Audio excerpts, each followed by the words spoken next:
muss Früherz. Musikalische Früherziehung. Oh ja, natürlich. Gerade bei Kleinkindern ist die gezielte Förderung aller 5 Sinne enorm wichtig. Hier, guck mal, hier drauf. Wann geht's denn los mit der Trommelei? Gar nichts geht los. Und Sie machen sich mal keine Sorgen um Lilly. Wir werden ihr schon beibringen, wie sich's lebt mit lauter so verantwortungslosen Menschen wie uns. Nicht wahr, Schatz? Hab ich irgendwas falsch gemacht? Riyad? Paket für Sie. Oh ja, danke. Können Sie unterschreiben? Ja. Meine Großmutter hat immer gesagt, das Leben ist wie eine Fahrt mit der Eisenbahn. Am Anfang steigt man ein, am Ende wieder aus und in der Zwischenzeit machen wir an den verschiedensten Stellen Station, bevor es wieder weitergeht. Doch wenn man sein Ziel erreichen will, müssen die Weichen richtig gestellt sein.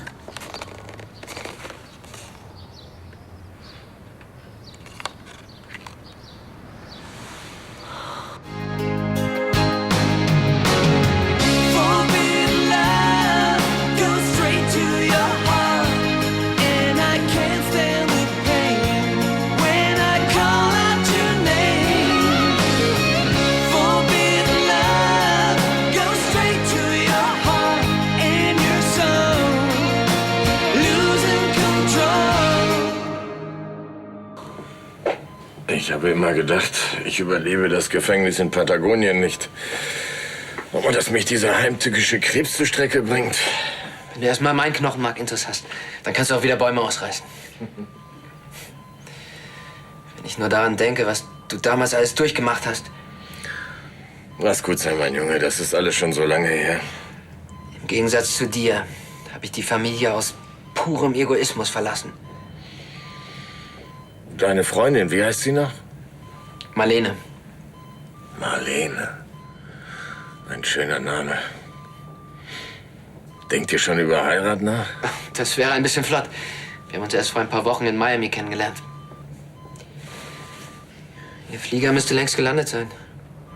Wie ist sie denn so? Wunderschön. Und sehr, sehr sexy. Das Leben ist kürzer, als du denkst.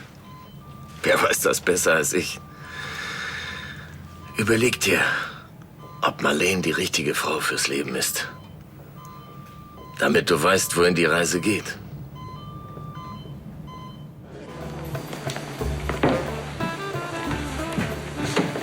Darf ich Ihnen Mantel abgeben? Sehr gerne. Vielen Dank. Guten Tag, Frau Wolf. Guten Tag. Sie sind die Journalistin, die mich interviewen soll? Vielen Dank, dass Sie so kurzfristig Zeit gefunden haben. Ja, Ihre Herausgeberin ist eine enge Freundin meiner PR-Agentin. Da konnte ich ja schlecht Nein sagen. Allerdings bin ich in Eile. Mein Freund liegt im Krankenhaus und ich möchte natürlich so schnell wie möglich zu ihm. Wenn Sie das Interview lieber verstehen wollen. Nein, nein, ein paar Minuten habe ich. Okay. Ich habe mich noch gar nicht richtig vorgestellt. Mein Name ist Lydia von Lahnstein. Von Lahnstein? Mein Freund heißt auch von Lahnstein, Hagen. Kennen Sie ihn? Ja, natürlich. Er ist gerade erst nach Düsseldorf gekommen. Ich habe gar nicht damit gerechnet, so schnell jemanden aus Hagens Familie zu treffen. Wir kennen uns ja erst seit ein paar Monaten. Dann bleiben Sie in Düsseldorf? Ich habe zurzeit kein festes Engagement und Hagen und ich haben noch gar nicht über unsere Pläne gesprochen. Ich liebe die Stadt. Und Hagen würde am liebsten eine Farm bewirtschaften und Pferde züchten. Wir diskutieren das noch. Obwohl, die Vorstellung, so zwischen den Tourneen irgendwo auf dem Land durchzuatmen, das hat doch auch etwas sehr Schönes, finden Sie nicht? Ja, dann wird Ihnen das Zuhause von Hagen sicher sehr gut gefallen. Es ist sehr schön gelegen. Er hat nie besonders viel dazu gesagt. Aber ich bin mir sicher, dass es ihm sehr wichtig ist, alle wiederzusehen. Ja, Sie wissen ja, wie das mit Familie ist. Wenn man sie erst mal kennengelernt hat, dann gibt es kein Zurück mehr. Dann schnappt die Falle zu. Und wissen Sie was? Ich finde, das klingt ziemlich verlockend. Danke, Charlie, dass du uns noch mal als Babysitter aushilfst. Ja, gerne. Meine kleine Lili, die ist so süß. Ich friss sie irgendwann noch mal auf. Das ist doch hoffentlich ein Scherz, oder? Sollen wir sie vielleicht auch wieder mitnehmen? Also jetzt geht schon los, Jungs. Hat jemand meine Tasche gesehen? Nein. Ah, sind das die Bücher, die ich bestellt habe? Nein, das ist für mich. Ist sie noch gestorben? Nein. Ja, nicht so wichtig. Wer ist denn gestorben? Peter, ein Bekannter von früher. Peter wer? Peter Hansen, wir haben uns fast 30 Jahre nicht mehr gesprochen. Ich hatte ihn beinahe schon vergessen. Irgendein Bekannter, den du 30 Jahre nicht gesehen hast, vererbt dir was? Olli, jetzt sei doch nicht so neugierig. Ja, aber interessiert dich denn gar nicht, was in dem Paket drin ist? Das ist vor allem Charlies Paket. Und ich glaube, du gehst ihr gerade ziemlich auf die Nerven. Ja, das hat er von seiner Mutter, die Neugierde. Und das auf die Nerven gehen eigentlich auch. Ja, ich will doch nur wissen, welche Männerbekanntschaften du uns die ganze Zeit vorenthalten hast. Ach, glaub mir, Olli, das willst du gar nicht wirklich wissen. Was denkt ihr eigentlich von mir? Ist sie ja. Jetzt muss ich los. Ja, und ihr beide wollt ihr nicht auch endlich abzischen? Doch, aber wir könnten dir vorher noch die Möglichkeit geben, deinen guten Ruf wiederherzustellen. Deine Familie, Charlie, ich kann nichts dafür. Also gut, gibt ja vorher sowieso keine Ruhe.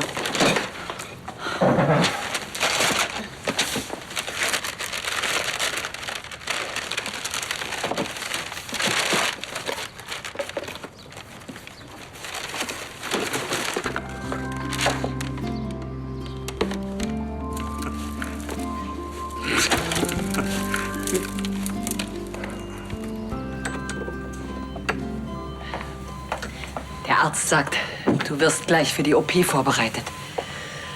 Ja, es geht los. Endlich. Aber wir haben die Wartezeit sinnvoll genutzt. Wir hatten doch tatsächlich ein Vater-Sohn-Gespräch. Stimmt gar nicht. Wir haben über Frauen geredet. Und, wie geht's Ihnen nach der Trennung? Also, entschuldige, dass ich Sie so ausfrage. Nein, kein Problem. Wir sind ja sowas wie eine Familie. Immer noch, weil ich habe Sebastian wegen seines Cousins verlassen. Auch Hagens Cousin? Wow. Und ich spreche von komplizierten Lebensumständen. Ja, das Leben ist nicht immer einfach, aber wo die Liebe hinfällt. Trotzdem ist es immer schade, wenn eine Beziehung zu Ende geht. Ja, es ist auch noch gar nicht lange her, da standen Sebastian und ich da, wo sie jetzt stehen. Aber woher weiß ich, ob Marlene die Richtige ist? Das kommt mit der Zeit. Ludwig und ich, wir haben auch eine ganze Weile gebraucht, das herauszufinden, nicht wahr? Weil du immer vor mir weggelaufen bist. Aber irgendwann mal habe ich einfach zugegriffen. Dafür bin ich dir auch sehr dankbar. Ich auch. Es hätte schlimmer kommen können. Es ist schön, wenn man das Gefühl hat, zu jemandem zu gehören. Wenn man vertrauen kann und weiß, dass der andere für einen da ist. Und dieser Mann ist Hagen? Jedenfalls glaube ich, dass er es werden könnte. Oh mein Gott. Ich wollte schon längst im Krankenhaus sein. Dann sagen wir den Fototermin einfach ab, den können wir später immer noch nachholen. Wo ist denn der Fotograf? Sagt Ihnen der Name Nick Stone etwas? Machen Sie Witze? Der ist hier, in Düsseldorf. Nein, Nick Stone ist eine Frau, um genauer zu sein, Hagens Cousine Nicola. Sie wartet auf Königsbrunn auf uns. Wir fanden das eine bessere Location. Königsbrunn. Ist das weit von hier? Können Sie vielleicht einmal mitkommen? Hagen, viel Glück. Und sollte Marlene inzwischen kommen, werde ich mich um sie kümmern. Danke, Elisabeth. Ich dachte, sie würde es rechtzeitig schaffen. Warte. Hagen. Ist gut, Vater. Wir sehen uns später.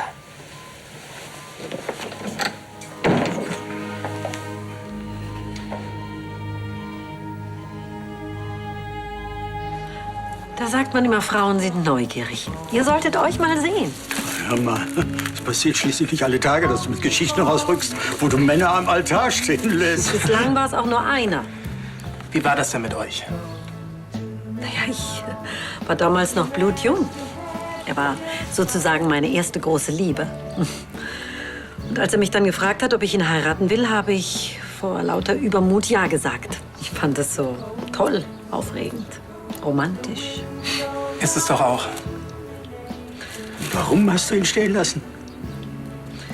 Keine Ahnung, ich war damals, wie gesagt, noch sehr jung und dann waren alle da. Meine Eltern, die Freunde, der Pfarrer.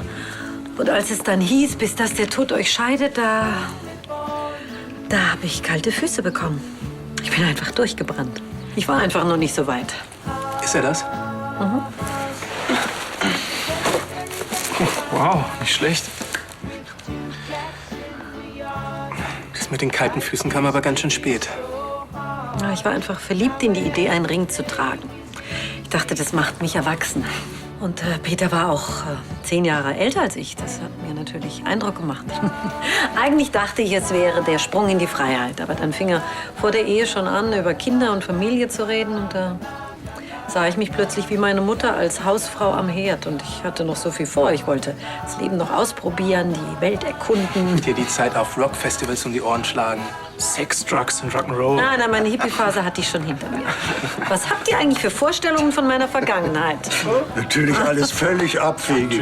Völlig. Und du hast diesen Herrn Hansen seitdem nie wieder gesehen? Er wollte mir eigentlich Zeit geben, bis ich so weit bin, aber für mich war das vorbei. Und er hat den Schleier all die Jahre aufbewahrt. Tja. Wahrscheinlich hast du ihm das Herz gebrochen. Da wäre er bestimmt nicht der Erste. Na Jungs, ich muss jetzt leider los. Ja, wir auch. Ja, dann ciao, du Herzensbrecherin. Ja. Sie schläft.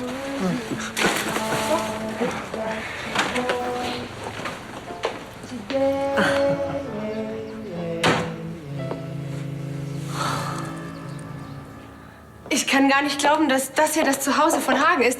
Also, ich meine das neue Zuhause. Das ist ja wie ein Märchen. Allerdings geht es hier nicht immer märchenhaft zu.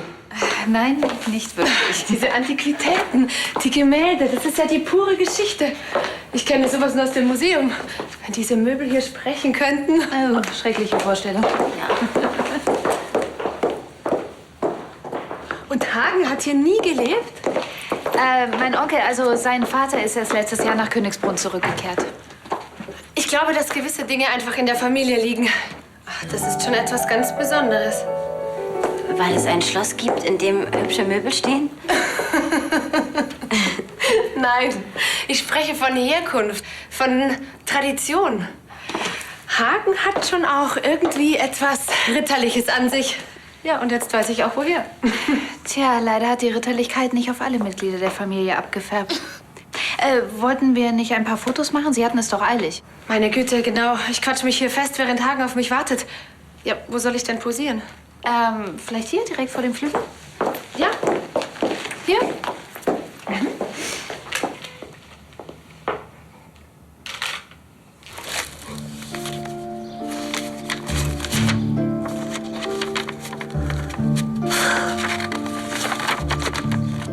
Ich wünsche dir, dass du im Leben immer die richtigen Entscheidungen getroffen hast.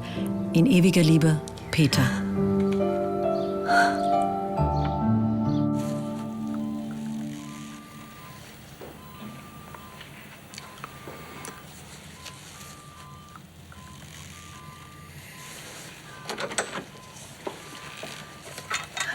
Hallo. Hagen, mein Schatz. Gott sei Dank erwische ich dich noch vor der OP. Wie geht's dir? Ich bin aufgehalten worden, aber stell dir vor, ich war auf Königsbrunn und habe einen Teil deiner Familie kennengelernt. Familie? Hab keine. Was sagst du denn da, mein Schatz? Du hast doch mich. Das Leben ist kürzer, als du denkst. Überleg dir, ob Marlene die richtige Frau fürs Leben ist. Reise mit wem? Woher weiß ich es denn jetzt? Hagen, ich bin hier bei dir. Ich liebe dich, hörst du? Ich liebe Marlene. Ich laufe nicht weg. Greif zu. Ganz ruhig, Schatz. Schlaf jetzt. Heirate mich, Was? damit ich weiß, wo die Reise hingeht. Was hast du da gerade gesagt? Wer war heute auf dem Schloss? Marlene Wolf heißt die. Das ist irgendeine Sängerin oder so. Irgendeine Sängerin? Du, die ist das Nachwuchstalent aus Deutschland. Die wird der nächste Shootingstar am Broadway. Jungs, wollt ihr Lili abholen?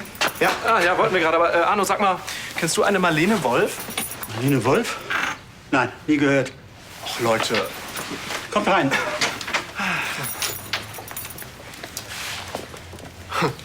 Charlie, du altes Schlossgespenst, haben wir irgendwas verpasst? Müsst ihr eigentlich immer alles ins Lächerliche ziehen? Ja? Charlie! Kaffee? Oh, kein Koffein, ich bin nervös genug.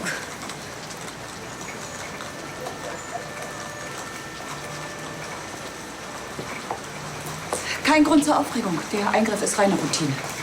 Und nicht gefährlich. Zumindest nicht für Hagen. Sonst hätte seine Freundin sich vielleicht doch noch beeilt. Ich war ganz schön enttäuscht, dass du nicht gekommen bist. Sowas kommt öfter vor, als man denkt. Aber sie war doch da. Ich habe sie kurz kennengelernt. Sie ist ganz zauberhaft. Wo ist sie überhaupt? Ja, wo ist sie eigentlich?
Es ist was passiert und keine Sorge, es geht nicht um meine Garderobe und um keine Handtasche. Es ist viel ernster, also beeil dich mal, ne?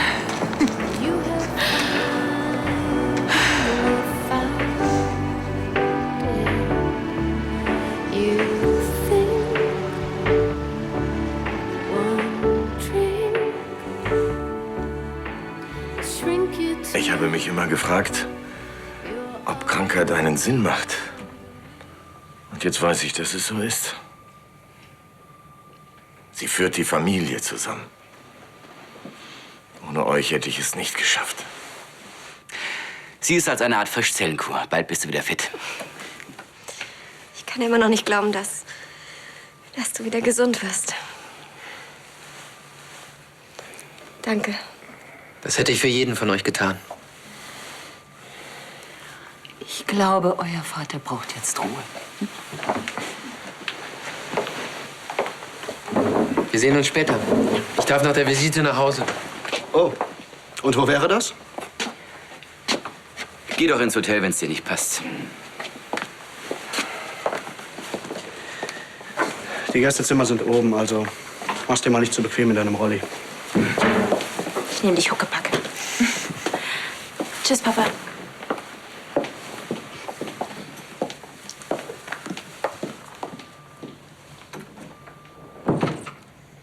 Ich verstehe nur nicht, wieso Marlene nicht gekommen ist. Ob sie ihren Flieger verpasst hat? Was? Sie war doch hier? Wann denn? Na, kurz vor der OP. Hast du das nicht gemerkt? Nein, Fehlanzeige. Ich kann mich an nichts mehr erinnern. Oh. Na dann herzlichen Glückwunsch. Du hast ja einen Heiratsantrag gemacht. Ich hätte nie gedacht, dass Charlie die Sache so mitnimmt. Immerhin hat sie diesen Peter vom Altar stehen lassen. Um dann 30 Jahre später zu erfahren, dass dieser Mann sie nie hat vergessen können. Das ist schon ziemlich... Ich glaube, wir haben Charlie ganz schön gekränkt. Diese Todesanzeige ist ihr vermutlich näher gegangen, als wir gedacht haben. Also Jungs, ich glaube, es ist eine Entschuldigung fällig. Und zwar eine amtliche. Wir können ja die Wohnung putzen oder hier regelmäßig den Müll runterbringen. Was glaubst du, was ich die ganze Zeit drüben tue? Jetzt kommt schon, uns wird doch was einfallen. Wir können ja kaum einen Kuchen backen. Sehr witzig. Okay, Jungs, ich hab's. Sie hätten doch auch schon diese Nacht hier bleiben können, Frau Wolf. Danke. Aber meine Agentur hat ein Hotel für mich reserviert. Eigentlich wollte ich ja Hagen vom Krankenhaus abholen. Oh, wir haben den Chauffeur geschickt. Bitte, kommen Sie doch rein. Danke.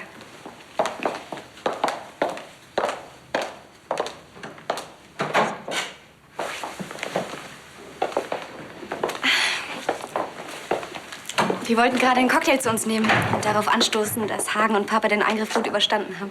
Na, da komme ich ja gerade richtig. Frau Wolf, ich bin Rebecca. Stimmt, dass Sie singen Musical?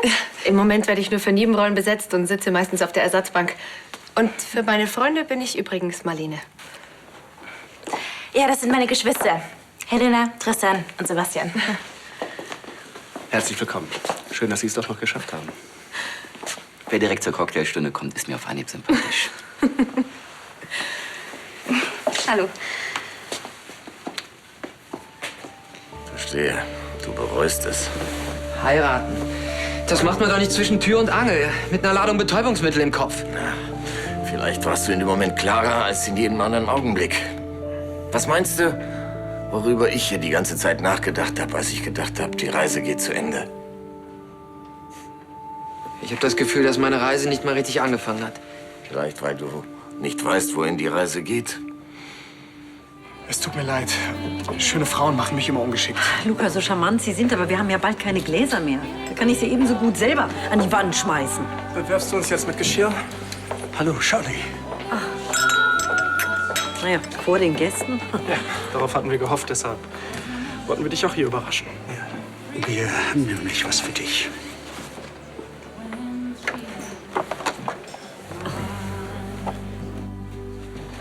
Kauflanstein, Tasche. Man erwartet sie bereits.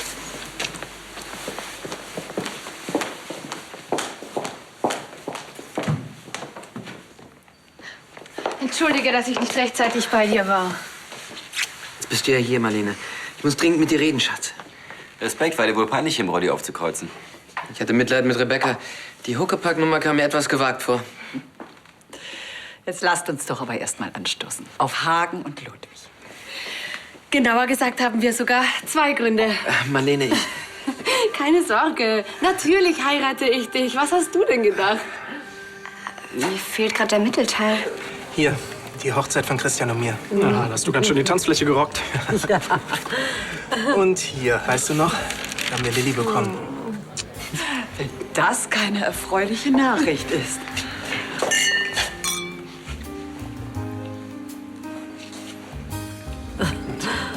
Eine sehr nette Idee. Wie seid ihr denn da drauf gekommen? Ja, wir dachten, dir zu zeigen, dass du nichts bereuen musst.